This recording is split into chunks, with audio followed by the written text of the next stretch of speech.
మీకు లాజికల్ అనిపిస్తుందా?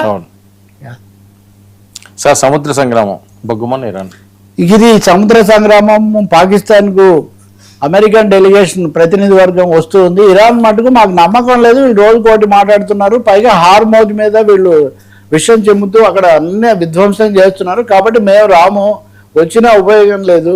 ఒకవైపున బెదిరింపులు దాడులు చేసుకుంటూ అక్కడ చర్చలంటే వీటి మీద మాకు నమ్మకం లేదని ఇరాన్ ప్రకటిస్తుంది. అయినా మళ్ళీ చివరికి ఏమన్నా ఒప్పించి తీసుకొస్తారో తెలియదు. కానీ సముద్ర సంగ్రామం అంటే హార్మోజ్ జలసంధి దగ్గర భయంకరమైన పోరాటం జరుగుతుంది. ఇరాన్ మూసేసింది అంటే అమెరికా వినడం లేదు, వాళ్ళు కలిసి రావట్లేదు, కాబట్టి మేము దీన్ని మూసేకి తప్పదు, వాళ్ళకు అప్పగించలేమని ఇరాన్ చెప్పింది. మన భారతదేశ నౌక మీద కూడా రెండింటి మీద దాడి జరిగితే ఒకటి తప్పించుకుంది, ఒకదాని మీద జరిగాక ఇరాన్ కూడా మాకు తెలియక జరిగింది అని విచారం వెలిపుచ్చి మాకు స్నేహం బాగుంది, మేము భారత్తో ఉంటామని కూడా వాళ్ళు చెప్పారు. కానీ ట్రంప్ మటుకు ఇరాన్ చేసేదే ఉంది, ఇప్పటికే హార్మోజ్ నా చేతిలో ఉంది, అక్కడ ఏది నాకు తెలియకుండా జరగనివ్వరని చెప్పి ఆయన చిందులు తొక్కుతూ ఉన్నాడు. చాలా దారుణమైన పరిస్థితికి దారితీసింది. ఎప్పుడైతే హార్మోజ్లో ఈ జ్వాల ఇదంతా కూడా రాజుకుందో మరొకసారి పెట్రోల్ ధరలు పెరగడం అనేది కూడా పెరిగింది. ఈ మాత్రం ఒడిదుడుకులు రాగానే ఇజ్రాయెల్ రెచ్చిపోయి లెబనాన్కు హెచ్చరికలు జారీ చేస్తూ ఉంది.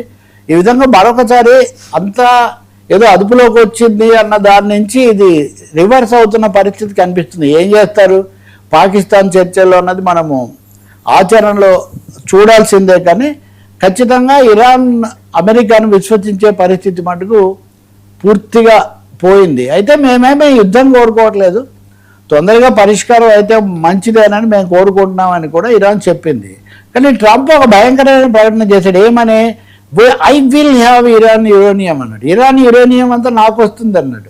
Every nuclear centre in Iran will be captured and controlled by US అన్న పద్ధతిలో ఆయన మాట్లాడుతున్నాడు. అంటే వాళ్ళు హార్మోజ్ వదులుకొని యురేనియం ఆయనకిచ్చి అన్ని విధాల వీళ్ళ ఆధిపత్యాన్ని వాళ్ళు ఎందుకు ఒప్పుకుంటారండి? అదైతే జరిగేటట్టుగా ఏమీ లేదు. బహుశా ఇంకా ఈ సంఘర్షణ బహుశా యుద్ధం ఎక్కువగా హార్మోజ్ మీద ఎక్కువగా కేంద్రీకృతం అవుతుంది. దాన్ని ఇటు హార్మోజ్ అటు అణ్వాయుధాలు తెచ్చుకోవాలన్నదే ట్రంప్ గారి టక్కరి పథకంలాగా ఉంది. దానికి ఇరాన్ అయితే ఏమీ ఒప్పుకునే ప్రసక్తి ఉండదు. ఈ లోపల ముంచుకొచ్చే ఆర్థిక పరిణామాలు మనమంతా భరించాల్సి వస్తుంది. భారతదేశానికి దిగుమతులు ఇప్పటికే 17% తగ్గిపోయినాయి ఈ పరిస్థితులన్నీ సరిగ్గా లేకపోవడం వల్ల.